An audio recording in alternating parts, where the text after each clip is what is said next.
Buenos días. Muchas gracias al Instituto de la Memoria Histórica Cubana contra el Totalitarismo por esta oportunidad y gracias a todos los que están aquí. Veo caras muy queridas. Hablar de economía o hablar del desastre de la economía cubana como resultado de 65 años de totalitarismo en 15 minutos me hace hacer gala de una categoría económica que es ser racional, austero y tratar de ser eficiente en el tiempo.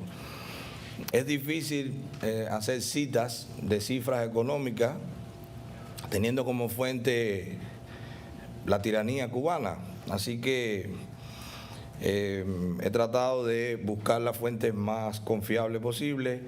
Estuve estudiando un libro que tiene mucho material en el tema de economía, se llama Cubanos, un viaje épico, de San Verdeja y Guillermo Martínez.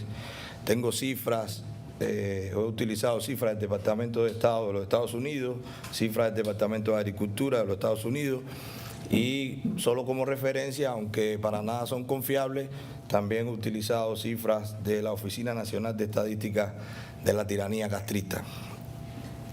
Con apenas un poco más de 50 años de libertad, la República de Cuba en 1959, y gracias al talento de los cubanos, al trabajo, a la iniciativa privada, al respeto a la propiedad privada, a la inversión extranjera, al auge en tecnología, en maquinaria y en ciencia, en la agricultura, principalmente en el azúcar o con la zafra azucarera, la República en 1959 ya era una república próspera, alcanzando incluso índices de primeros niveles en América Latina, incluso mundiales. Aquí vamos a traer algunos indicadores económicos o datos que puedan hablar sobre eso. Lamentablemente, la falta de transparencia en el manejo de los fondos públicos, la corrupción política y el afán del poder, pues hacía que no fuera del todo una sociedad civil que entendiera que sin acudir a un Estado totalitario, sin acudir a la confianza en un líder carismático, pues podíamos seguir adelante e incluso lograr mucho más de lo que se tenía en ese año. Y eso fue la oportunidad del tirano de Fidel Castro, que aprovechando su popularidad y también su discurso populista, anunciando reforma agraria, la tierra de quien lo trabaja, el quitarle a los ricos para darle al pobre, seguridad social, reforma urbana. Bueno, pues lamentablemente estamos pagando el error de comprarle ese discurso y hoy, bueno, pues nos vemos en esta situación tan desfavorable en materia de economía en Cuba. Como todo Estado totalitario, lo primero fue quitarle el poder económico al individuo, las libertades individuales, pero ahora estamos hablando de economía específicamente. Y por decir de los pasos que fue dando, no necesariamente en orden cronológico, pero sí en importancia para consolidar el poder en ese Estado que ya él iba o que ya se iba perfilando como un Estado totalitario. Comenzamos con la expropiación de los medios de comunicación, por ejemplo, que dio al traste que de 23 canales de televisión, el mayor número de canales en América Latina en 1957, hoy Cuba solo tiene 6 canales de televisión y todos son estatales. De 160 estaciones de radio, que era el 8º lugar a nivel mundial, hoy Cuba solo tiene 28 emisoras de radio estatales. Todas son estatales. De 58 periódicos diarios, hoy Cuba solo tiene 12 periódicos estatales, lo cual hace monopolio en la comunicación, el monopolio en la doctrina y, por supuesto, la incapacidad de defender algún tipo de opinión diferente a la del Estado, al menos públicamente o sin la intranquilidad que te lleven preso por expresarlo. La expropiación de las tierras hizo que Cuba hoy tenga más de 1 millón de hectáreas de tierras cultivables sin cultivar y por consiguiente la escasez generalizada de alimentos que hoy sufre el pueblo cubano. Algunos ejemplos de esas brillantes ideas que en discurso se hacían muy populares, incluso se vitoreaba y se pedía que se hicieran.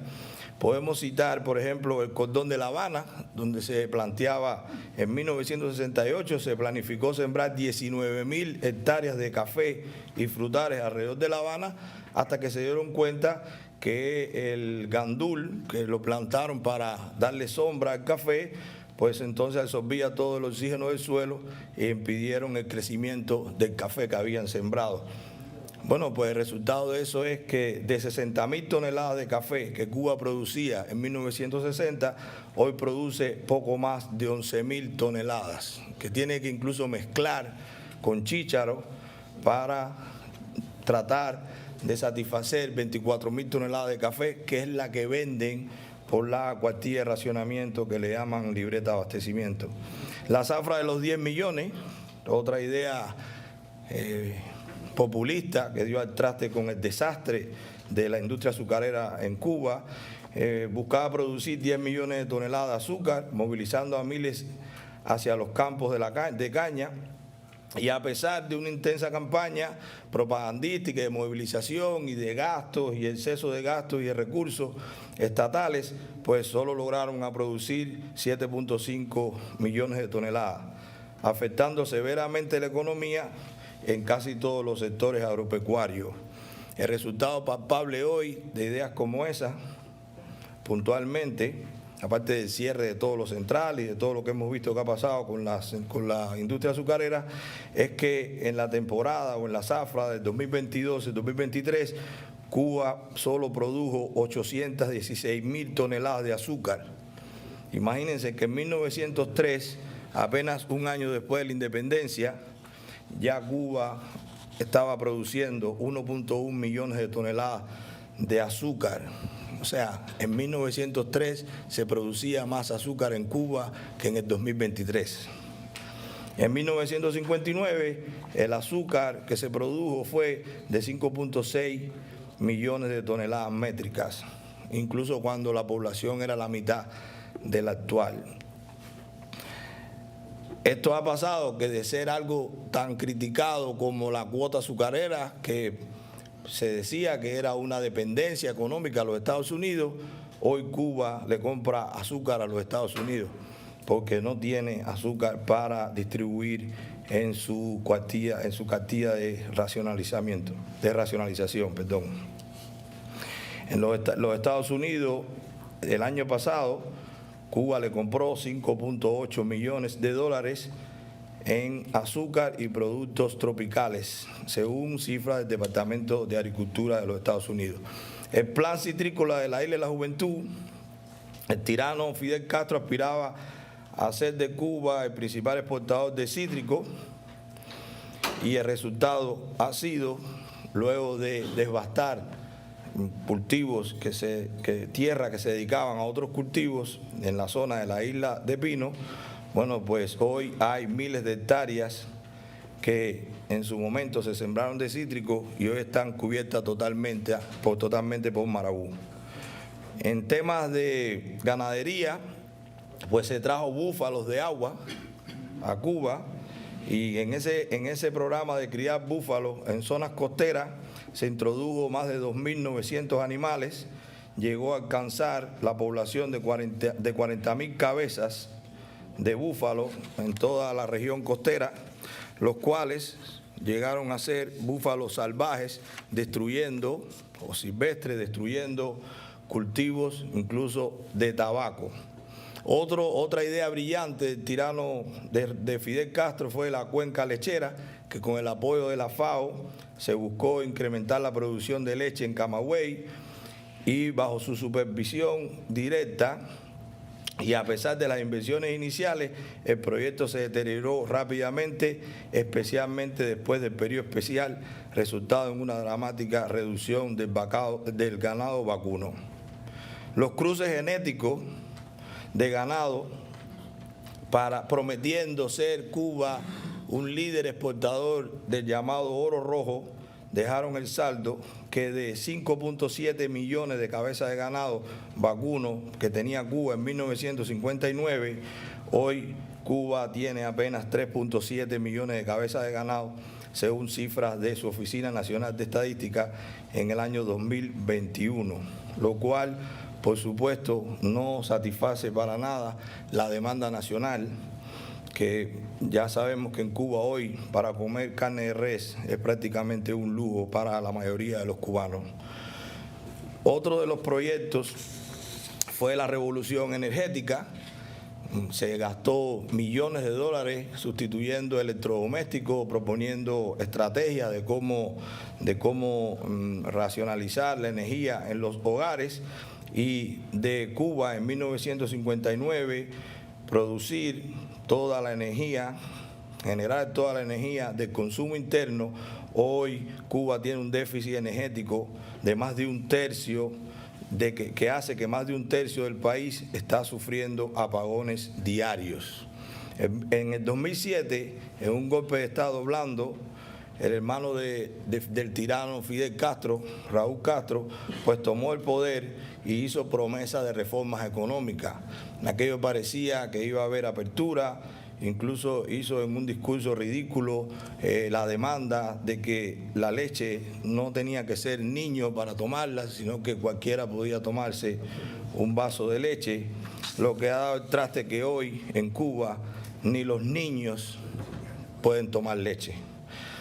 El fracaso en la atracción de la inversión extranjera, a pesar de contar con cientos de millones de dólares en la inversión que se hizo en la zona especial de Mariel, controlada por los militares y por la empresa criminal conjunta que preside hoy el tirano de Raúl Castro, pues no ha logrado ni un 20% de sus aspiraciones, precisamente por lo lento que es el proceso, por las trabas que ponen a los inversionistas extranjeros y por la evidente falta de deseo, la evidente falta de voluntad política como para que en Cuba se respete la propiedad privada.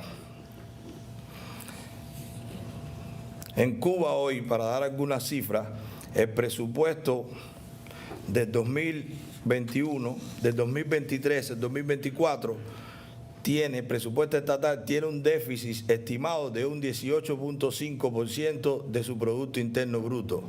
Eso está muy por encima del resto de los países del mundo y solo está superado por Ucrania, que todos sabemos que está en plena guerra. Ucrania tiene el 30%, pero Cuba es el segundo país que más déficit fiscal tiene en el mundo en este año del 2023.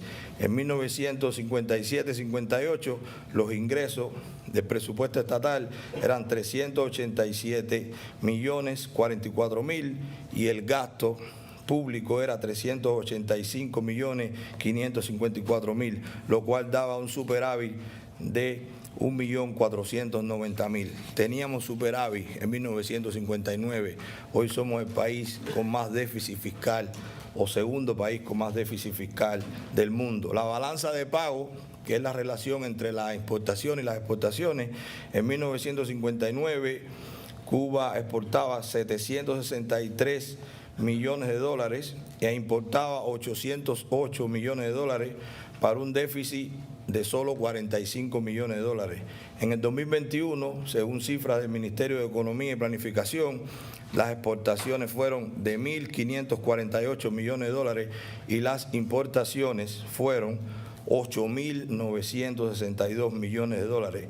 Abro paréntesis, de esos 309 millones se importó a los Estados Unidos, lo cual deja en evidencia la cifra tan cacareada de bloqueo asesino y cruel que le tiene impuesto los Estados Unidos a Cuba. Eso da un déficit de 7.414 millones de dólares, 165 veces más déficit que en 1959.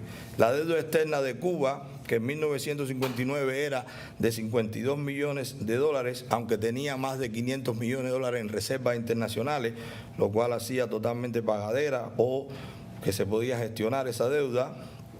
Hoy en Cuba, solo en 1960, que comenzaron las expropiaciones, ya la tiranía contraía una deuda que la ha declarado varias veces impagable de 2.000 millones de dólares.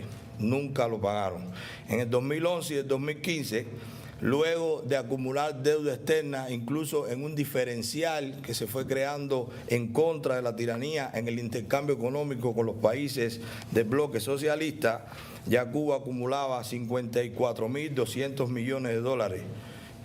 Le condonaron el 82% de esa deuda, a ver si pagaba, pero nada. Ya sabemos que también una característica de la tiranía es ser mala paga.